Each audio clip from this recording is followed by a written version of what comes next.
Law के paper में मसला हुआ क्या इश्यू आया कि आप पेपर पास कर नहीं सके, पेपर फुल अटेम्प्ट नहीं हो सका, paper pattern was change and most important questions are different from the past papers. यार ये लॉ का पेपर है, ये 6 पेज का पेपर है। जो बच्चों को मसला आया इस पेपर में वो ये, इस तरह की प्रैक्टिस तो करी नहीं हमने, पैटर्न ही बिल्कुल डिफरेंट है। लॉ को पढ़ने का मकसद ये कि जब आप लॉ पढ़ें तो आप कहें कि यार अगर ये होगा तो ये होगा, अगर ये होगा तो उसमें ये सिनेरियो अप्लाई होगा। बच्चों सबसे पहले तो मुझे ये चीज बता दें यार कि मतलब क्या लॉ के पेपर में मसला हुआ क्या इश्यू आया कि आप पेपर पास कर नहीं सके।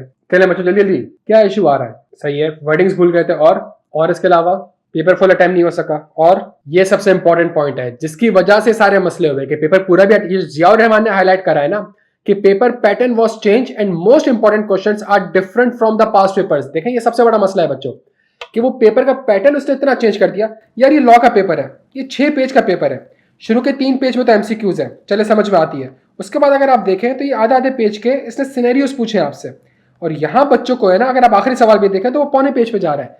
ये जो इसने कर, अब मसला ये है हमारे पास लॉ में, जो बच्चों को मसला आया इस पेपर में वो ये कि जब उन्होंने सवाल देखा और सवाल उन्होंने देखा, उसने कहा यार इस तरह की प्रैक्टिस तो करी नहीं हमने, पैटर्न ही बिल्कुल डिफरेंट है। सही है, हमने कुछ फ्लो चार्ट्स वगैरह देख लिए थे, कुछ हमने थ्योरी वगैरह पढ़ ली थी, चीज़ें पढ़ ली थी, लेकिन जो स्ट्रक्चर था लॉ का, या जो उसके अंदर उसके इंटरप्रिटेशन थी, या जो उसकी इलस्ट्रेशन थी, या जो उसकी लॉजिक थी, या जो उसकी ड्राफ्टिंग टेक्निक्स थी, उनके ऊपर अनफॉर्चुनेटली हमने फोकस नहीं करा। और ये वो एक वाहिद रीजन है प्यारे बच्चों जिसकी वजह से आपका टाइम भी मैनेज नहीं हुआ, आपको चीजें रिकॉल क्यों नहीं हुई? बिकॉज कभी प्रैक्टिस ही नहीं करी थी। ये बात समझ आ रही है? आपसे रिकॉल हुई क्यों नहीं? आपसे रिकॉल इसलिए नहीं हुई बिकॉज आपने कभी उन चीजों को उस एस्पेक्ट से उसकी प्रैक्टिस ही नहीं करी थी। ऐसा ही है मेरे बच्चों। जियाउर रहमान ने सबसे अच्छा पॉइंट आइडेंटिफाई करा है, सबसे बेस्ट स्ट्रेटेजी उसने आइडेंटिफाई करी है कि सर हमारा ओवरऑल जो मसला आया ना, वो मसला पेपर के अंदर हमारे पास ये आ गया। बच्चों एग्री करते हो? तब इसके लिए प्यारे बच्चों अब देखें, फॉर एग्जाम्पल अब एक काम ये करते हैं, जो कुछ 3-4 अच्छे सिनेरियो बेस्ड क्वेश्चन उससे पूछे हैं ना, उसको थोड़ा देखते हैं ताकि समझ में आ जाए गलतियां हो कहाँ पे रही है, और फिर इंशाल्लाह एक स्ट्रेटेजी बनाते हैं जिससे इंशाल्लाह इस टाइम में इस पेपर को पास करने की पूरी कोशिश करेंगे बच्चों। डन हो गया? थोड़ा सा अगर आप जवाब जल्दी जल्दी दे देंगे तो यार मेहरबानी होगी, ताकि एक ही चीज़ मुझे बार बार रिपीट ना करनी पड़े। चलें बच्चों, पहला सवाल अगर हम देखें, Latif Saeed, a shareholder in Falcon Cars Limited, recently obtained a certified copy of the company's investment register. This document revealed that FCL has invested in the shares of various companies. सही है भाई. However, he observed that the shares of some companies are held in the names of other individuals. The detail of his observation are as follows. पहला, 100% holding है. AML एक unlisted company में उसने investment करी हुई है, और जो शेयर्स हैं वो हैं FCL, employee nominated as a member of AML holds 1 share. Salman Tanveer, an FCL director nominated as another member of AML, hold 1 share. अब ये सवाल है दूसरे केस में। अच्छा एक काम ये करते हैं, सबसे पहले हम साथ साथ जो हमारे स्मार्ट हैंडआउट्स थे उसको रेफर कर लेते हैं ताकि ये देख लेंगे क्या वो स्मार्ट हैंडआउट हमें हेल्प करते भी थे, पेपर में नहीं करते थे। सही है जियाउर रहमान साहब, मैं आप एंड में कर लूँ, पहले मैं अपना सेशन कंप्लीट कर लूँ, उसके बाद मैं आपकी भी सुन लूंगा मेरा भाई। देखें ये हमारे पास एक investment of a company held in its own name है। ठीक है, सबसे पहले वो कहता क्या है, लॉ क्या कहता है? देखें लॉ को हमेशा समझने की, जब भी आपने लॉ पढ़ना हो ना बच्चों, एक चीज हमेशा याद रखिएगा, लॉ कहता क्या है। लॉ ये कहता है कि इन्वेस्टमेंट हमेशा कंपनी के नाम पे ही होगी। सही है, एक कंपनी है जो कि एक सेपरेट लीगल बॉडी है, मेंबर्स है, तो वो जो इन्वेस्टमेंट होगी ना वो हमेशा कंपनी के नाम पे होगी। क्या ये लॉ क्लियर है? लेकिन फिर लॉ आगे इसको कंटिन्यू इस तरीके से करता है कि यार कुछ एक्सेप्शंस हैं। सही है, और एक्सेप्शन ये है कि अगर कंपनी एक कंपनी अगर अपनी सब्सिडरी कंपनी बनाती है, और जो सब्सिडरी कंपनी बनाती है, और कंपनी बनाने के लिए रिक्वायरमेंट ये होती है कि जी अगर प्राइवेट कंपनी हो तो 2 मेंबर होने चाहिए, पब्लिक लिस्टेड हो तो 3 होने चाहिए, पब्लिक लिस्टेड हो तो 7 होने। अगर वो इस तरह की कोई कंडीशन जो कि लॉ में है उसको फुलफिल करने के लिए अगर वो कोई डायरेक्टर नॉमिनेट करती है, अपना कोई बंदा नॉमिनेट करती है और उसके नाम पे कोई शेयर रखवाती है, और वो शेयर भी कितने होने चाहिए, वो क्वालिफिकेशन शेयर्स होने चाहिए, तो इस केस में फिर अलाउ है, और ये एक्सेप्शन है। अगर आप देखें तो सवाल के अंदर जो इलस्ट्रेशन, मैं आपसे बार बार कहता हूं कि इलस्ट्रेशन बड़ी जरूरी है। एग्जांपल अगर आप देखें, if the company has 100% own subsidiary and that subsidiary is a private company limited by shares, it shall always have 2 members. Holding company may hold shares in the name of nominee to ensure that the subsidiary shall be compliant of the minimum number of members. तो ये smart handout के अंदर हमारे पास illustration interpretation भी आ रही थी। तो आपने यहाँ पे ये देखना था, आपने यहाँ पे करना क्या था पता है? आपने सबसे पहली चीज जब इस आंसर को ड्राफ्ट करना तो सबसे पहले आपने लॉ लिखना था। What is the law? कि इन्वेस्टमेंट हमेशा कंपनी के नाम पे ही होगी। फिर उसके बाद आपने लिखनी थी एक्सेप्शन, और एक्सेप्शन में आपने ये चीज लिखनी थी, चूंकि ये सब्सिडरी है और सब्सिडी कौन सी है बच्चों, कंपनी कौन सी है ये बताएंगे मुझे, कंपनी कौन सी है बच्चों, हम ये वाला सवाल कर रहे हैं, कंपनी कौन सी है। सर ये एक अनलिस्टेड कंपनी है, सही है। और यहाँ पे कितने बंदों के नाम पे शेयर रखवाए गए, कितने नंबर बंदों के नाम पे शेयर रखवाए गए, 2 बंदों के नाम पे शेयर रखवाए गए। अगर 2 बंदों के नाम पे शेयर रखवाए गए, 2 बंदों के नाम पे शेयर रखवाए गए, तो इसका मतलब है ये लॉ से कंप्लाई कर रहा है, ये इस सिनेरियो के अंदर फॉल कर रहा है। और जब ये सिनेरियो के अंदर फॉल कर रहा है तो आपने एग्जैक्टली इस चीज को इसी तरीके से ड्राफ्ट करना था, ठीक है।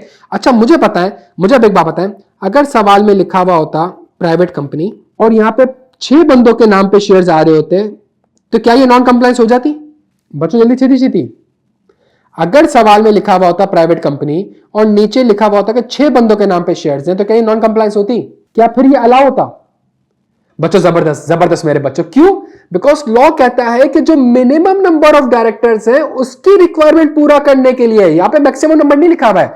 लॉ कहता क्या है आपसे, लॉ कहता क्या है कि जी अगर आपने number of the member of the subsidiary company is not reduced below the statutory limit, और स्टैट्यूटरी लिमिट में उसने मिनिमम नंबर आपको बताया हुआ है। तो इसका मतलब यार लॉ को पढ़ते हुए बच्चों हमेशा मेरी बात याद रखना, हमेशा याद रखना, जब भी एक लॉ पढ़े ना उससे रिलेटेड जितने भी सिनेरियोस निकल सकते हैं ना वो सारे जॉट डाउन करें और फिर बैठ के लॉ को सामने रखें और फिर आप ये कहें कि क्या इन सारे सिनेरियोस का आंसर इस लॉ से निकल सकता है कि नहीं निकल सकता, सही है, क्या इसका जवाब मुझे लॉ से मिल रहा है कि नहीं मिल रहा। बिकॉज जब एग्जामिनर पेपर बनाएगा तो वो इसी माइंडसेट से बनाएगा। दूसरा सवाल देखें, cars limited are listed company, कितने परसेंट होल्डिंग है भाई, कितने परसेंट होल्डिंग है, 15%। क्या 15% सब्सिडी में फॉल करता है।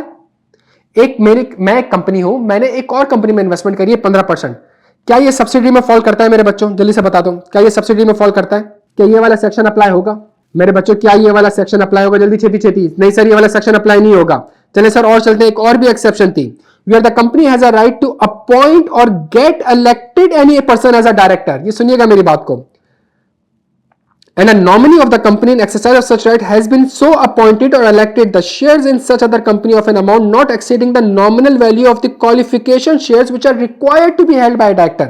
इसका मतलब क्या है भाई, इसका मतलब यह है कि अगर एक कंपनी ए है और कंपनी ए ने कंपनी बी में इन्वेस्टमेंट करी हुई है और कंपनी ए ने कंपनी बी में जो इन्वेस्टमेंट करी हुई है उससे उसको राइट मिल रहा है किस चीज का, कि वो एक बंदे को यहाँ पे एज अ डायरेक्टर इलेक्ट कर सकता है, एज अ डायरेक्टर इलेक्ट कर सकता है। क्या यहां तक बात समझ आ रही है बच्चों, क्या ये सिनेरियो अप्लाई हो रहा है इस वाले सवाल में मेरे बच्चों, जल्दी छेती, क्या ये सिनेरियो इस सवाल में अप्लाई हो रहा है। यस सर ये सवाल इस, अब देखिए मेरी बात सुनने की कोशिश करेगा, ये सवाल तो हमारे पास आया है सेक्शन 200 इन्वेस्टमेंट से, लेकिन ये चीज लिंक्ड हो जाएगी इलेक्शन ऑफ डायरेक्टर से। और इलेक्शन ऑफ डायरेक्टर में आपको याद है एक वर्ड होता था बच्चों, याद है ये रिक्विजिट शेयर होल्डिंग का वर्ड याद है मेरे बच्चों को।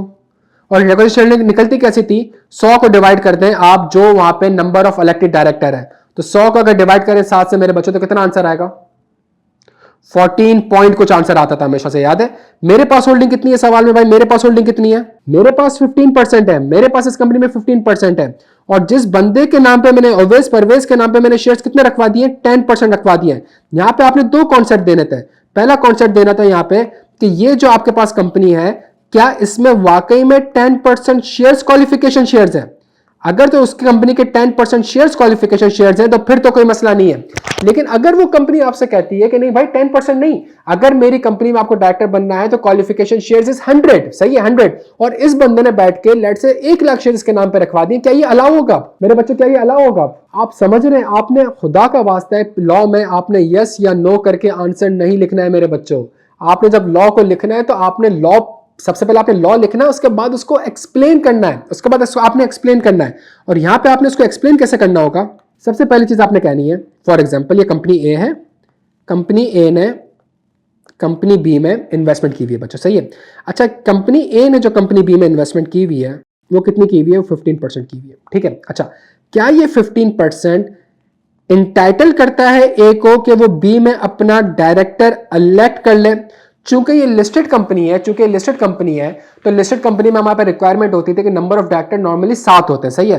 तो मैंने 100 को डिवाइड किया 7 से और मेरे पास आंसर आया 14 पॉइंट कुछ %, सही है। मेरे पास होल्डिंग है कितने बच्चों, 15%। क्या ए इंटाइटल्ड है, जल्दी से बता दें, क्या ए इंटाइटल्ड है बी में अपने डायरेक्टर को इलेक्ट करने के लिए। ये जो आंसर है सेक्शन 200 से नहीं है, ये जो आंसर है सेक्शन 200 से नहीं है, ये कहां से है, ये डायरेक्टर के सेक्शन से है भाई, ये डायरेक्टर के सेक्शन से। क्या मैं इंटाइटल्ड हूं? हाँ इंटाइटल्ड हूं। अब जब मैं इंटाइटल्ड हूं तो ए के पास, फॉर एग्जांपल ए के पास इस कंपनी के 15 शेयर्स हैं, लेट्स से 15 शेयर्स हैं, ठीक है। ए के पास इस कंपनी के 15 शेयर्स हैं। ए ने 15 में से कितने शेयर्स इस डायरेक्टर को जो नॉमिनेट करा तो उसके पास रखवा दिए? कितने शेयर्स रखवा दिए मेरे पास? जल्दी से बताएं। 10 शेयर्स। अगर कंपनी बी का मेमोरेंडम और आर्टिकल ये कहता है कि क्वालिफिकेशन शेयर्स कितने होने चाहिए, क्वालिफिकेशन शेयर्स कितने होने चाहिए, जल्दी से बताएं। अगर वो कहता है क्वालिफिकेशन शेयर्स फॉर एग्जांपल 10 होने चाहिए, तो क्या कोई नॉन कंप्लायंस हो रही है इन्वेस्टमेंट की? अगर वो कहता है क्वालिफिकेशन शेयर्स जो है वो 5 होने चाहिए, तो क्या नॉन कंप्लायंस हो रही है? बच्चों बस यही चीज आपको समझाने की कोशिश कर रहा हूं, यही चीज आपको समझाने की कोशिश कर रहा हूं। लॉ के वर्ड्स को देखें।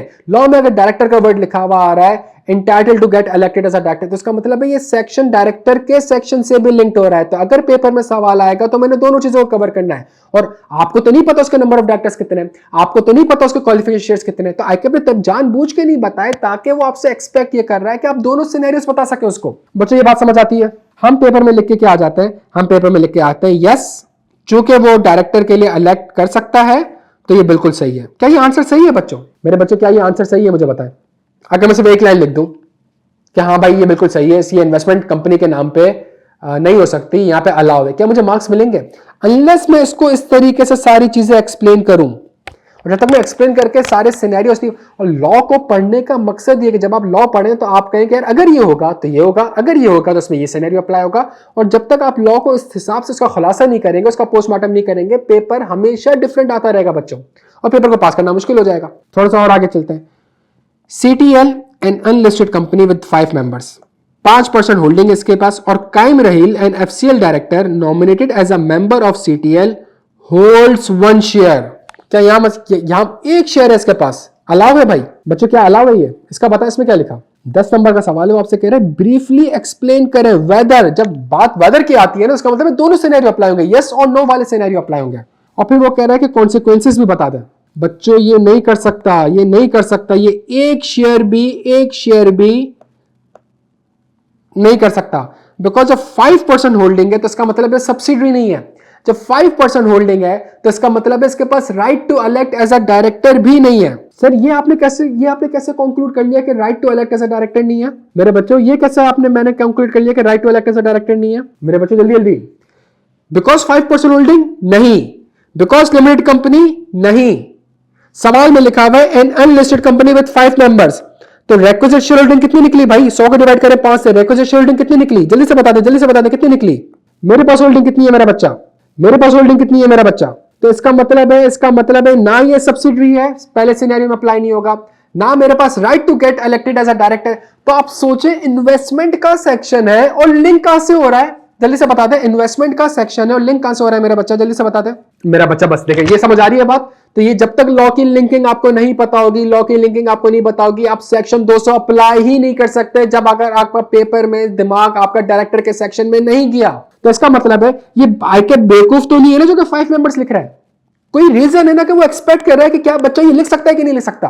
तो ये थोड़ी आंसर लिखना था कि नहीं भाई इन्वेस्टमेंट होल्ड हो सकती है, नहीं भाई इन्वेस्टमेंट होल्ड नहीं हो सकती। आंसर ये लिखना था कि चूंकि ये 5% होल्डिंग है तो ना सब्सिडी में फॉल करती है, चूंकि ये 5% होल्डिंग है विद 5 मेंबर, और रिक्विजिट शेयर होल्डिंग इज 20%, जिसकी वजह से मेरे पास right to elect as a director का भी राइट नहीं है, तो ये सेकंड सिनेरियो में अप्लाई नहीं होता।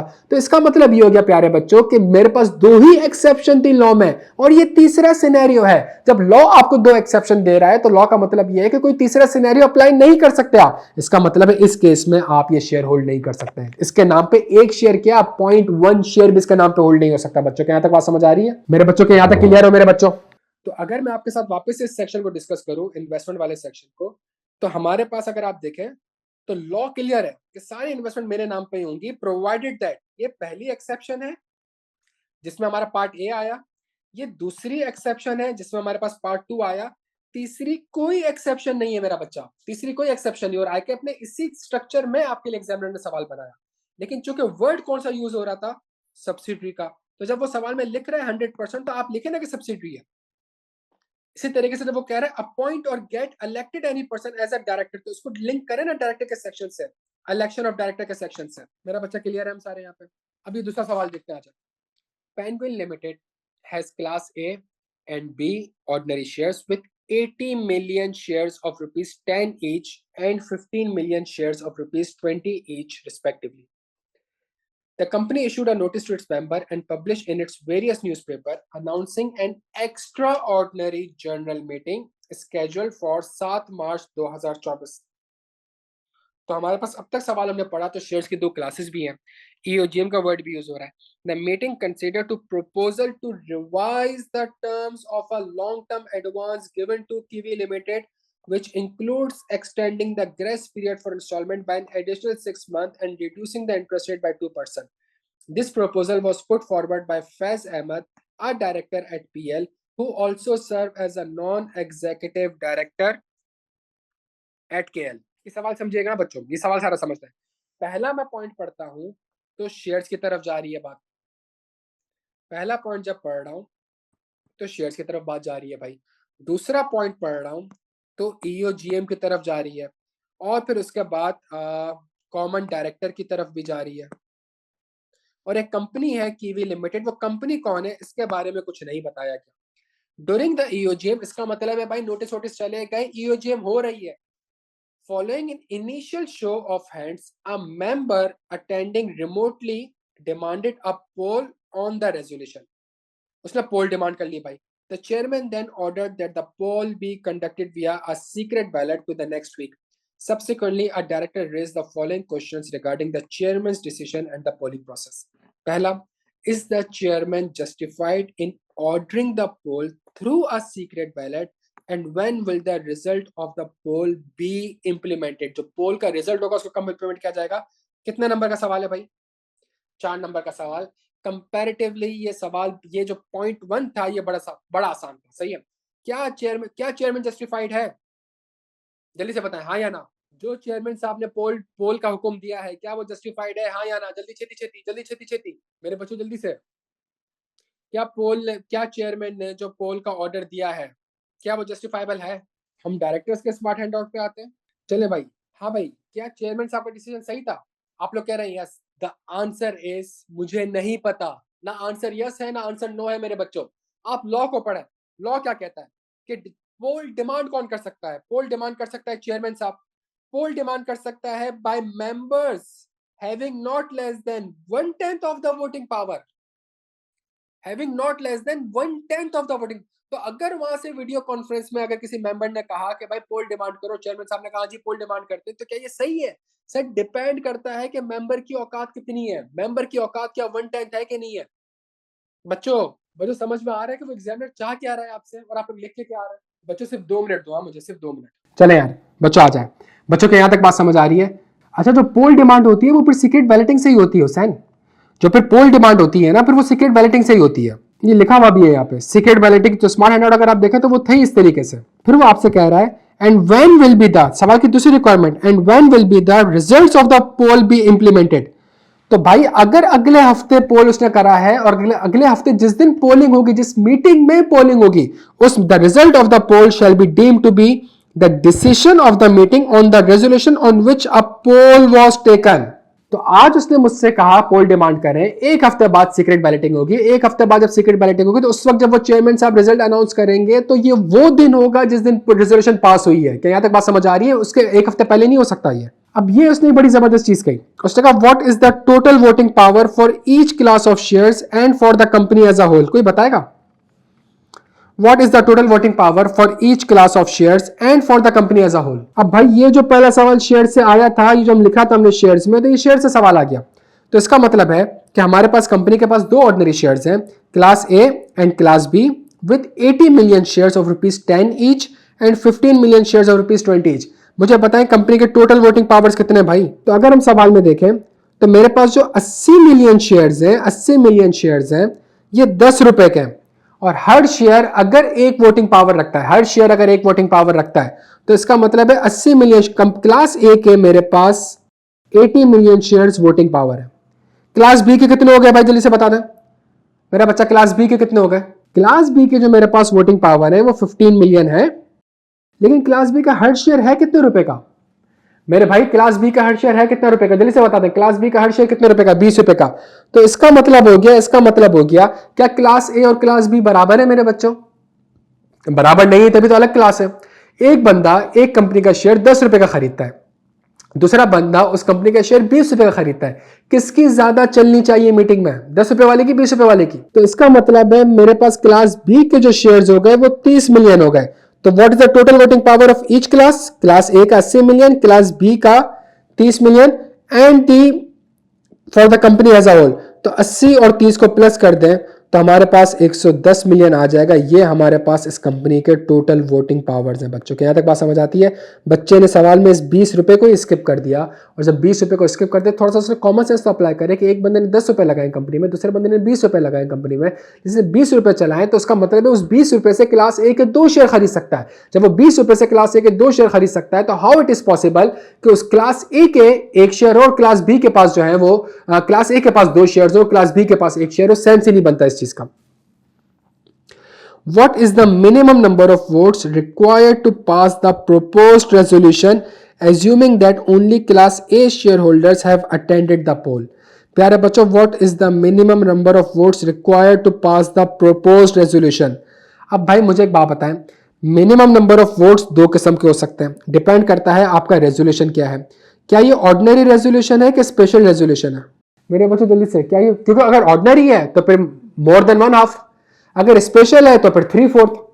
मेरा बच्चा ये ऑर्डिनरी है कि स्पेशल है? अच्छा स्पेशल क्यों है भाई साहब स्पेशल क्यों है मेरा बच्चा? भाई देखिए, मिनिमम नंबर ऑफ वोट निकालने के लिए मुझे ये देखना पड़ेगा ना कि रेजोल्यूशन कौन सा है। ऑर्डिनरी अगर 100 फॉर एग्जांपल 100 वोटिंग पावर है, ऑर्डिनरी है तो 51 का आंसर आ गया, रेजोल्यूशन पास। अगर 100 है और स्पेशल रेजोल्यूशन है तो इसका मतलब है 75 या 76 का नंबर चाहिए मुझे। मेरा बच्चा मुझे बताइए स्पेशल है तो स्पेशल क्यों है? मिनिमम नंबर ऑफ वोट निकालने के लिए आपको बताना पड़ेगा कि ऑर्डिनरी है कि स्पेशल है। ये एक्स्ट्रा ऑर्डिनरी जनरल मीटिंग है इसलिए स्पेशल है आयशा? इंटरेस्ट रेट डिक्रीज हो रहा है और 6 मंथ एक्सटेंड हो रहा है इसलिए नहीं। प्यारे बच्चों, ये कीवी लिमिटेड कौन सी कंपनी है? मेरा बच्चा ये कीवी लिमिटेड कौन सी कंपनी, जल्दी से बता दें कीवी लिमिटेड कौन सी कंपनी है? सर ये कंपनी ए है। कंपनी ए एक्स्ट्राऑर्डिनरी जनरल मीटिंग बुला रही है इसलिए ताकि कंपनी बी को जो लोन दिया हुआ है उसके ऊपर इंटरेस्ट रेट को कम कर दें और एक्सटेंड कर दें।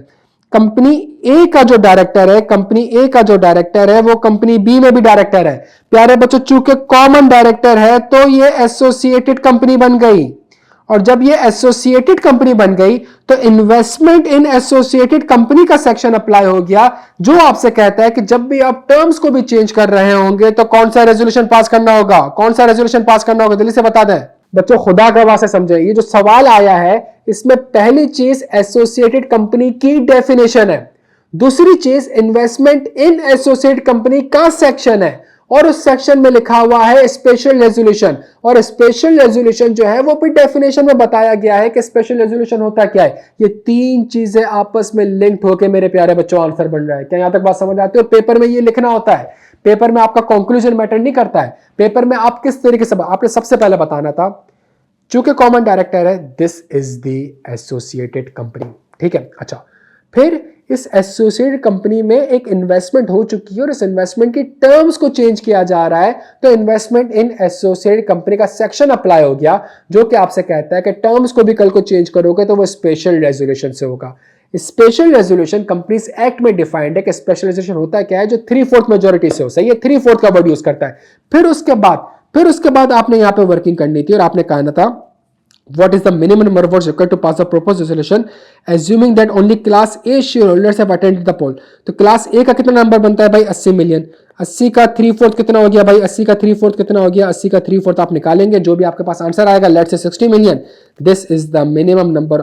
अगर 60 मिलियन वोट्स पड़ गए इस रेजोल्यूशन पे कि यस 6 महीने का टाइम दे दें, यस 2% इंटरेस्ट रेट कम कर दें, ओनली देन आप ये स्पेशल रेजोल्यूशन पास कर सकते हैं, अदरवाइज नहीं कर सकते। बच्चों स्ट्रक्चर समझ में आ रहा है लॉ का? पेपर में उसने करा क्या है? मेरे बच्चे समझ आ रही है किस तरीके से वो लॉ को डिफरेंट तरीके से पूछ रहा है। और यहाँ पे अगेन मसला ड्राफ्टिंग का है मेरे बच्चों। अगेन देखें, यहां पे लिंकिंग भी है, यहां पे ड्राफ्टिंग भी है मेरे बच्चों, खुदा का वास्ता है। जब तक आप लॉ को आपस में लिंक नहीं करेंगे, ड्राफ्ट कैसे करना है इसकी प्रैक्टिस नहीं करेंगे, आपके लिए पेपर को पास करना बहुत मुश्किल हो जाएगा। बच्चों को यहां तक बात समझ आती है?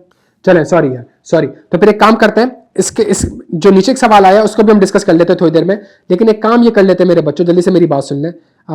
एक स्ट्रेटेजी क्या होनी चाहिए, इसको डिस्कस कर लें जल्दी से भाई। चले तो बच्चों मुझे फौरन से जवाब दे दें। फौरन से कुछ जवाब देते हैं। सेशन का कुछ फायदा हुआ, कुछ समझ में आ रहा है कि ICAP चाह क्या रहा है आपसे। अच्छा, एक चीज जिया साहब ने बिल्कुल सही आइडेंटिफाई करी, पेपर का क्या चेंज हो रहा है भाई? सर पेपर का पैटर्न चेंज हो रहा है, ऐसा ही है। पैटर्न चेंज हो रहा है तो वो किस तरीके से हो रहा है? वो फोकस किस चीज के ऊपर कर रहा है? वो फोकस कर रहा है सिनेरियो बेस्ड क्वेश्चंस के ऊपर, ठीक है। अब जब ये सिनेरियो बेस्ड क्वेश्चन देखें, अगर तो आपसे पूछे डायरेक्टर्स रिपोर्ट के 6-7 पॉइंट्स बता दो, तो इसका मतलब है गधा घोड़ा सब बराबर है ना, जिसने जितनी मेहनत करी है वो उस हिसाब से पॉइंट्स बता देगा, मसला नहीं है। लेकिन अगर सवाल जिस तरीके से भी आ रहा है, तो इसके अंदर सबसे बड़ा मसला क्या है? सबसे बड़ा मसला ये है कि आपने लॉ को क्या करना है? पिक करना है।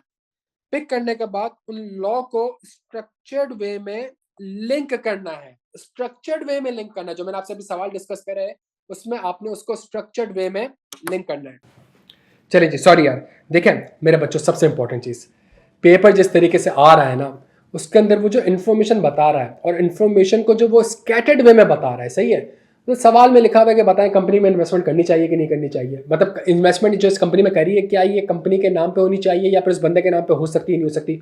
और कोने में कहीं छुप के लिख दिया कि इस कंपनी के 5 मेंबर हैं। ये आपसे एक्सपेक्ट कर रहा है कि आप उसको बताएं कि यहाँ पे जो इलेक्शन ऑफ डायरेक्टर का सेक्शन है ये अप्लाई हो चुका है, और उसमें जो रिक्विजिट शेयर होल्डिंग होती है वो ये होती है। चूंकि ये रिक्विजिट शेयर होल्डिंग में पूरा नहीं उतर रहा, और ये सब्सिडरी भी नहीं है, और मेरा डायरेक्टर इलेक्ट करने का राइट भी नहीं है, इसका मतलब है ये चीज़ लॉ में कहीं इसको एक्सेप्शन में कवर नहीं करता, या जो इसने इन्वेस्टमेंट इस बंदे के नाम पे रखी हुई अलाउ नहीं है। तो लॉ को पिक करना है मेरे बच्चों, लॉ को उसके बाद लिंक करना है, सही है। जब भी आप डायरेक्टर का सेक्शन पढ़ें तो खुदा का वास्ता है, वहां पे जब मीटिंग का वर्ड आता है तो मीटिंग के सेक्शन से लिंक करना है हमने उसको, सही है। और मैंने यही कोशिश करी है स्मार्ट क्लासेस में कि जब जब मैं फॉर एग्जाम्पल आगे कोर्स बढ़ा रहा हूँ, उसको पिछले वाले सेक्शन से लिंक किए जा रहा हूँ, ताकि बच्चों को पता चले कि यहाँ पे अगर लॉ में एक डायरेक्टर का वर्ड आ रहा है तो इसका मतलब है कि यार यहाँ से डायरेक्टर का सवाल बन सकता है। अगर एक चीज में एसोसिएट का वर्ड आ रहा है तो इसका मतलब है एसोसिएट पे सेक्शन से सवाल बन सकता है। तो यहाँ पे लॉ को पिक करना है, लॉ को लिंक करना है, और फिर लॉ को ड्राफ्ट करना है। जब एक सिनेरियो में 3-4 लॉ अप्लाई हो रहे होते हैं ना, जब आपने लॉ को पिक करा, आपने कहा कि भाई इसमें तो एसोसिएट भी है, तो एसोसिएट पिक करना था आपको, सही है। फिर आपने कहा मैंने पिक कर लिया कि एसोसिएट में इन्वेस्टमेंट भी है, और लॉ में आपने एक और पिक कर लिया कि भाई इसके अंदर जो रेजोल्यूशन पास होगा वो स्पेशल रेजोल्यूशन पास होगा। अब ये सारे लॉ को आपने पिक कर लिया, इनको लिंक कर लिया। अगला ट्रिकी पार्ट मेरे बच्चों क्या है? अगला ट्रिकी पार्ट है कि आपने किस तरीके से इसको ड्राफ्ट करना है बच्चों, सही है। और ये ड्राफ्टिंग यहाँ पे है ना, पूरा सेक्शन ड्राफ्ट नहीं करना होता, पूरा सेक्शन नहीं लिखना होता। जो रेलिवेंट पॉइंट होता है इन्वेस्टमेंट इन एसोसिएटेड कंपनी में, जो ये वाला सब सेक्शन है कि अगर कल को ये चेंज होगा तब भी स्पेशल रेजोल्यूशन पास करना होगा। और स्पेशल रेजोल्यूशन क्या होता है, ये डिफाइंड है कंपनीज एक्ट में। स्पेशल रेजोल्यूशन ये होता है, इस तरीके से जब तक आप आंसर नहीं लिखेंगे प्यारे बच्चों, पेपर को पास करना थोड़ा सा मुश्किल हो जाएगा।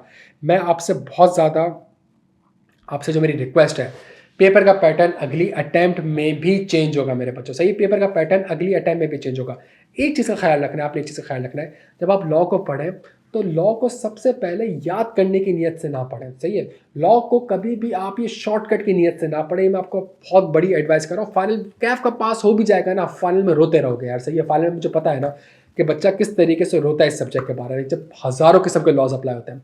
एक चीज़ का मेरे प्यारे बच्चों आपने ख्याल रखना है, जो लॉ आप पढ़ रहे हैं सबसे पहले आपने उसको याद करने की नीयत से नहीं पढ़ना है, उसको समझने की नीयत से पढ़ना है, सही है। कि आप पहले लॉ को समझे कि लॉ आपसे कहना क्या चाह रहा है। एक लॉ अगर इस दुनिया में आया है, इस मुल्क में आया है, तो इसके पीछे कोई ना कोई लॉजिक होगी मेरे बच्चों, सही है। उस लॉजिक को समझने की कोशिश करें। जब आप लॉ को पढ़ें तो लॉ के अंदर बहुत से वर्ड्स लिखे हुए होंगे। डायरेक्टर का वर्ड भी लिखा हुआ होगा, एसोसिएट का वर्ड भी लिखा हुआ होगा, रेजोल्यूशन का वर्ड भी लिखा हुआ होगा। तो उसको फिर आप रिस्पेक्टिव लॉ से लिंक करने की कोशिश करें कि अच्छा रेजोल्यूशन लिखा हुआ है तो कौन सा है भाई, ऑर्डिनरी है कि स्पेशल है। अच्छा भाई स्पेशल है तो स्पेशल क्या होता है, 3/4 के आगे लिखा हुआ है क्या, वोटिंग पावर, तो वोटिंग पावर कहाँ पे डिफाइंड है। इस तरीके से जब तक अगर आपकी नीयत ही याद करने की होगी कि आप लॉ को याद कर लें, समराइज कर लें।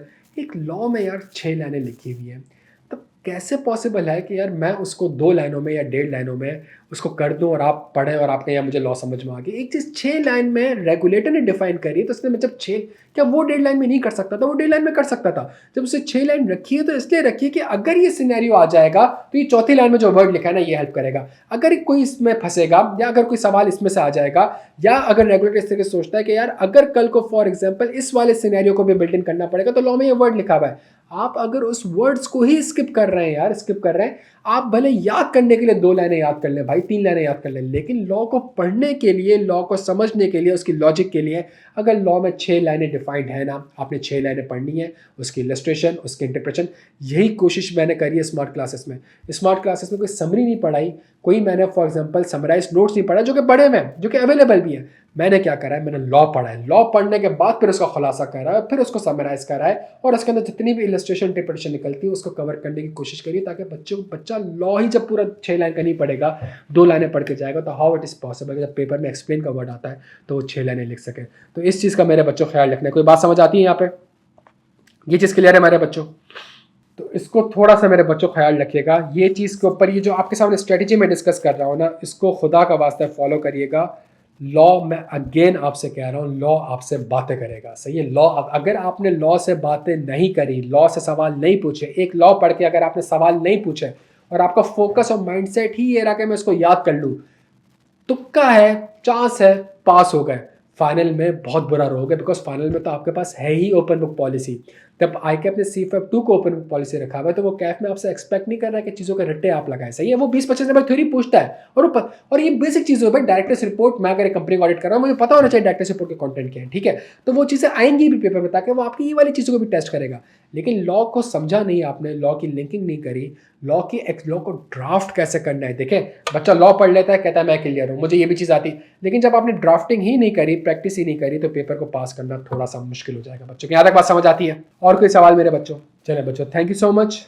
दुआओं में याद रखिएगा, अपना बेहद ख्याल रखिएगा। और हाँ, आखिरी चीज़, स्मार्ट प्लान बन चुका है। स्मार्ट प्लान बन चुका है, तो अगर आप फॉर एग्जांपल लॉ को साथ चला रहे हैं, तो एक स्मार्ट प्लान बन गया जिसमें हम जुलाई के एंड तक या जुलाई के मिड तक हम लॉ को कंप्लीट कर लेंगे, सही है। मतलब आपके लेक्चर्स भी कंप्लीट हो जाएंगे उस टाइम पे, आपके प्रैक्टिस भी हो जाएगी, आपके मॉक्स भी हो जाएंगे, आपके MCQs भी हो जाएंगे, आपके क्विज भी हो जाएंगे।